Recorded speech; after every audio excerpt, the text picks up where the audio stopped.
up, guys? I'm gonna get this field cultivator unhooked right here. We're gonna hook up to this chisel plow. We're gonna go up front and start ripping up this hayfield.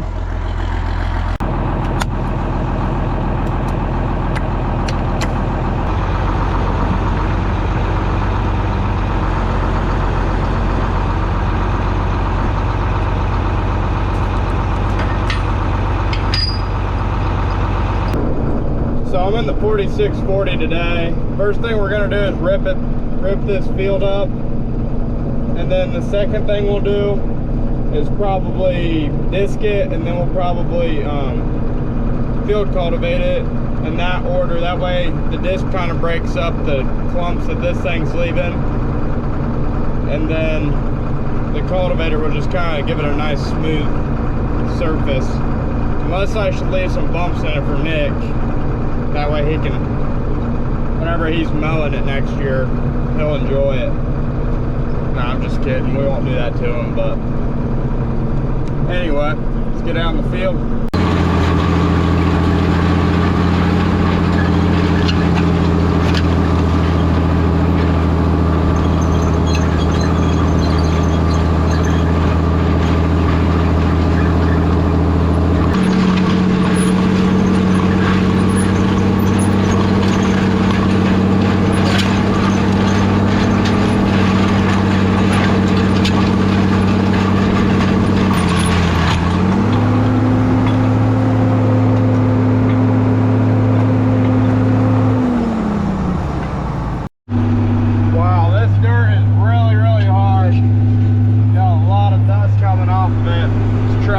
Struggling to pull it this heavy, but we're gonna probably work this one up twice with this chisel plow, just because how dry it is. It'll kind of get that depth running there.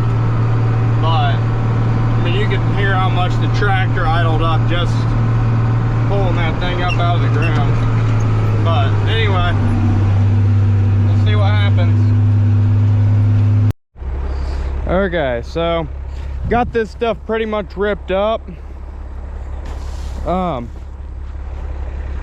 This right here, the only reason I'm doing this really is to get all this stuff kind of ripped all the way out, because if I disc it, the disc will bounce across it and it just won't do very well. So I typically chisel plow it just like this first. This is my second time doing it. It turned out really good the last time. And I already did that field over there this year. But if it does have a bunch of rocks, I highly recommend just spraying it and then disking it and go with that. Don't use this because you're gonna bring up a bunch of rocks. And I'm gonna do that in a different field. There's a nice chunk of wire. That'll do some damage to stuff like the disc bind. But that's kind of what I recommend. Like I said, it all depends on your field and what you got. But anyways, I'm gonna go hook up to the disc. We'll get this stuff kind of laid down, get the rest of this stuff like this chopped up, and then we'll go from there. There's just a bunch of big chunks, and hopefully that chops it all up and get this stuff done tonight. Okay, maybe it's just me, but why does it seem whenever I switch my remotes, it's always backwards?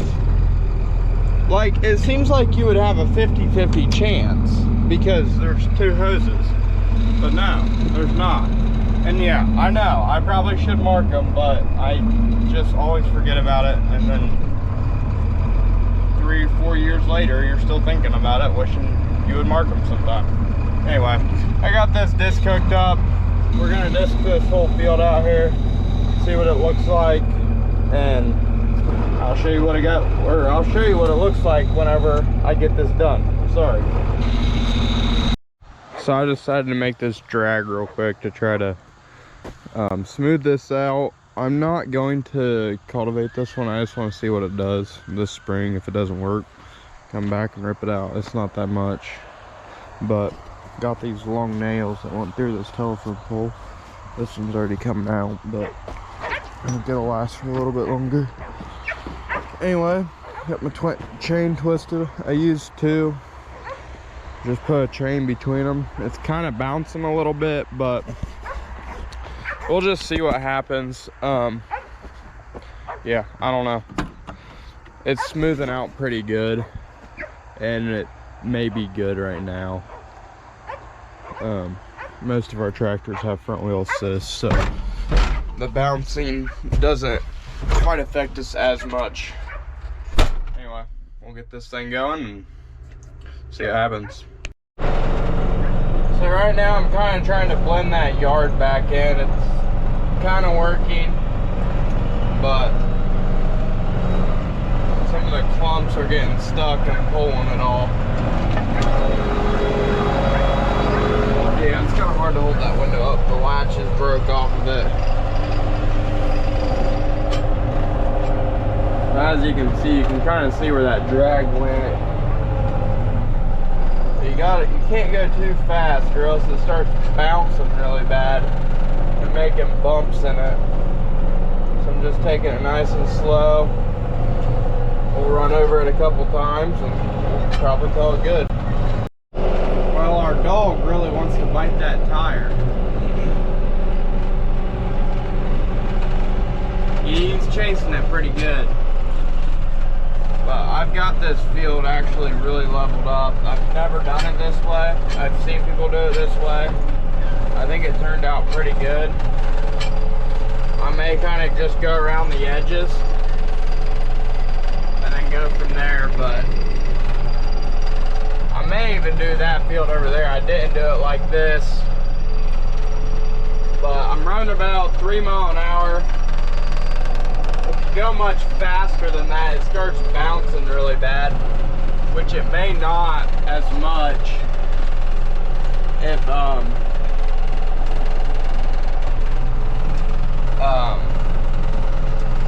oh, this ground was worked up. Sorry, kind of lost my train of thought. I was watching the dog, making sure it didn't get ran over, but it's smoothing it up like amazingly actually.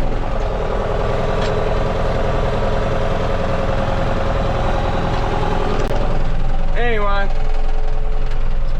I think this is gonna be it for this video. I'm trying to decide if I want to do a part 2. I think I am gonna do a part 2 on this, or at least plant, and it may not be this field. I'll see how much time I got. The harvest is coming right up, so I'm gonna get the combine out and do all that and get set up. But anyway, thanks for watching, guys.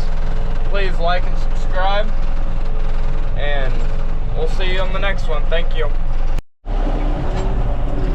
One thing I did forget to add in, if you are worried about it possibly not being completely smooth, just take your tractor, and however fast you normally run, which I'm going to run full speed and just see what it's like. And it's a little bit rough, but overall it's pretty smooth. And by the time next spring comes around, I think it'll be good. So yeah, I just thought I would add that in there.